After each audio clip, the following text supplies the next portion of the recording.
It is 2:15 in the morning when the bus comes to a noisy stop at the Elm Street intersection. The driver's assistant opens the door and, in a commanding tone filled with exhaustion, says, "Elm Street."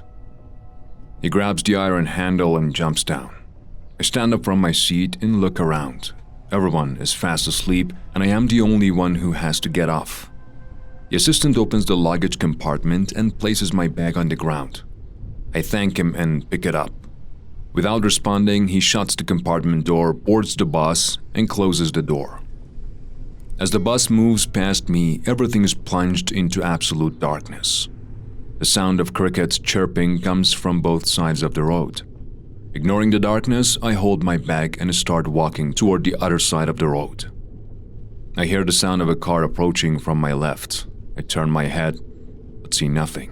No light, no vehicle. Maybe I'm imagining things. Well, of course, 7 hours on a bus, the constant engine noise, and an empty stomach. As I reach the middle of the road, suddenly a blindingly strong light flashes in the darkness. A car speeds past me like lightning. Its sharp whistling sound sends shivers down my spine. I quickly rush to the other side of the road and head toward the three-way junction, waiting. Before my bag even touches the ground, I see the faint flickering of car headlights in the distance. The car approaches so slowly that it seems like someone is pushing it. I shift my weight from one foot to the other, waiting until it finally reaches me. An old, battered car stops a little ahead of me. I pick up my bag from the ground and step closer. All the windows are rolled up. I lean in and, almost shouting, ask, "Are you going to Hyde Park?" Someone opens the front passenger door. Without hesitation, I get in and place my bag on my lap. What a graveyard this place is. Shouldn't there at least be one streetlight? Honestly, you can't see a thing. As I think these thoughts, I turn my head toward the driver. An old man with a bony face and veiny, swollen hands is sitting behind the wheel. He looks at me and gives me a smile. In that darkness, seeing two golden bead-like eyes gleaming in his sockets makes my stomach turn. I shift uncomfortably and, without thinking, ask, "Do you work this route?" What a stupid question. I mean, if someone else were in my place, maybe they'd ask, "Are you even human?" The driver looks at me and, with a disgusting grin, exposes 7 or 8 yellowed, rotten teeth still clinging to his gums. As my eyes slowly adjust to the dim light inside the car, I notice red stains on the old man's shoulder.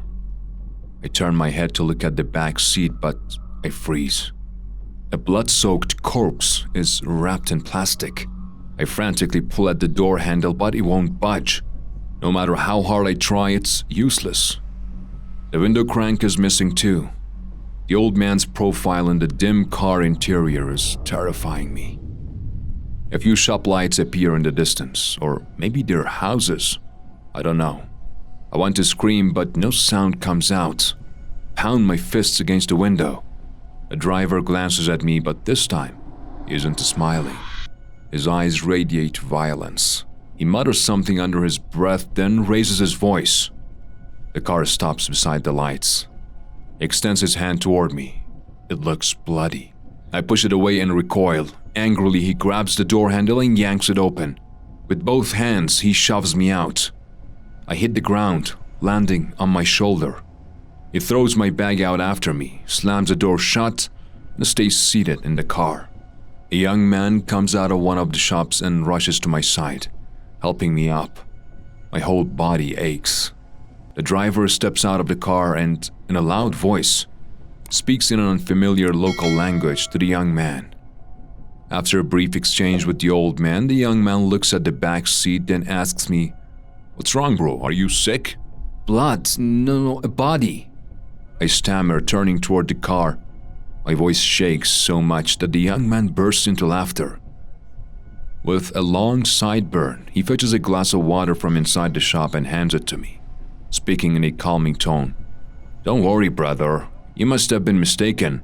He's a town butcher. He goes to the slaughterhouse a few times a week for meat. What you saw in the backseat was a cow carcass." I collect myself and rub my aching shoulder. explains that Hyde Park is still 5 kilometers away.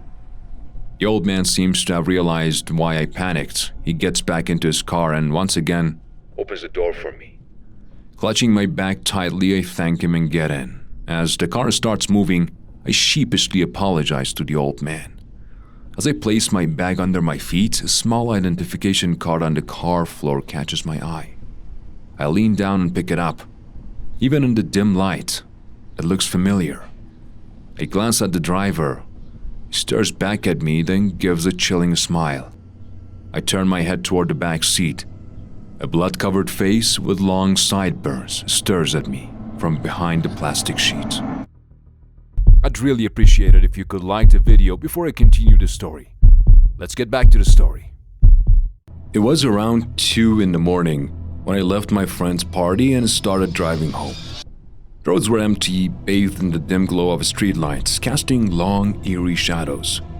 I lived in Dedeo, a town in the northern part of Guam.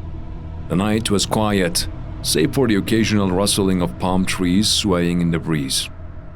I was exhausted. My eyelids felt heavy, threatening to close with each passing moment. To shake off the drowsiness, I switched on the car's stereo, letting the music blast through the speakers. Didn't help much. My vision blurred slightly and I knew I had to stay alert. I pressed my foot on the gas pedal, speeding up beyond the limit, hoping the rush would keep me awake. I was halfway home when something caught my eye. A little girl stood at the side of the road. Her figure was barely illuminated by my headlights, but I could see her clearly. She was wearing a white dress, her dark hair cascading down her back. Her gaze was fixed on me, her eyes filled with something unreadable. The weight of her stare sent chills down my spine. I immediately eased my foot off the accelerator, my mind racing with questions. What was a child doing out here alone at this hour? I glanced at my rearview mirror, considering pulling over and checking on her. Just as I reached for the gear shift to reverse, a cold sensation crept up my spine. I wasn't alone. Someone was behind me. With my heart hammering against my ribs, I flicked my gaze to the mirror again. My breath hitched. I wanted to scream, but the sound lodged in my throat. She was inside my car. The same girl who had been on the roadside was now pressed against the black windshield, her face inches away from the glass.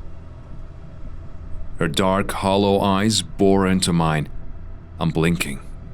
The edges of her mouth curled into the faintest of smiles. Blood trickled from her hairline down to her chin. I jerked forward, gripping the steering wheel so tightly my knuckles turned white.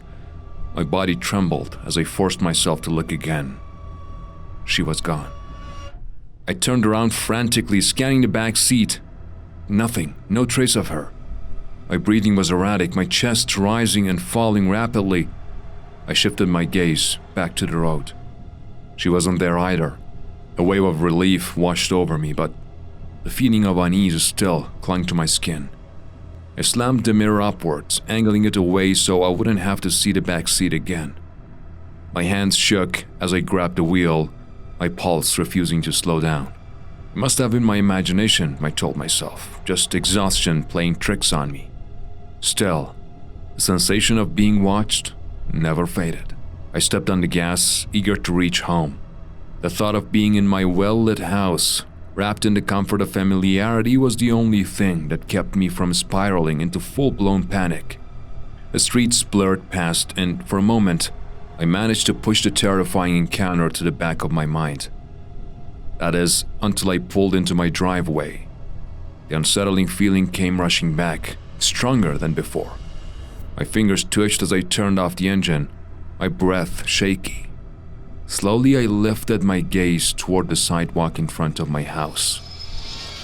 She was there, sitting cross-legged on the pavement, staring directly at me with that same haunting smile. I lost control. My foot slipped from the brake, and before I could react, my car jerked forward, slamming into the tree near my front yard. The impact jolted me violently, and before I knew it, I was thrown out of the vehicle, my body crashing onto the cold ground. I don't remember much of what happened next. My screams must have woken the entire neighborhood. My parents and neighbors rushed outside, their concerned faces hovering above me as I lay sprawled on the grass. My father helped me sit up, his grip firm yet gentle. "What the hell happened?" he demanded. I couldn't find the words. My throat was dry, my thoughts a chaotic mess. When I finally managed to tell them everything about the girl, the roadside encounter, the reflection in my car, they exchanged worried glances. My father sighed, shaking his head. "You've been drinking again, haven't you?" he scolded. "You caused a scene for nothing. Do you have any idea how ridiculous you sound?" I wanted to protest, to tell him I knew what I saw, but his frustration was evident. The neighbors, too, seemed skeptical. Eventually, they all dispersed, leaving me with nothing but my shattered nerves and the wrecked front bumper of my car. But I knew I wasn't hallucinating. A few days later, curiosity got the best of me. I drove back to the exact spot where I had first seen her. The place looked ordinary, just a stretch of road with overgrown grass on the side. But as I stepped out of the car and walked closer, something caught my eye beneath the weeds. A small weathered cross lay hidden amongst the grass. It was old, nearly covered in dirt, but still visible. My stomach twisted. A memorial? A shudder ran through me as I pieced it together. Years ago, a family had lost their lives in a car accident here, and one of the victims was a little girl. I don't know why she appeared to me that night. Maybe she was trying to tell me something. Maybe she was just looking for someone to notice her. Or maybe she wanted a ride home. Since that night, I never drive alone after midnight. I always make sure someone is with me. Because sometimes the things you think you leave behind follow you home. If you want to hear more scary stories, make sure to subscribe so we can reach 1,000 subs soon and bring you more.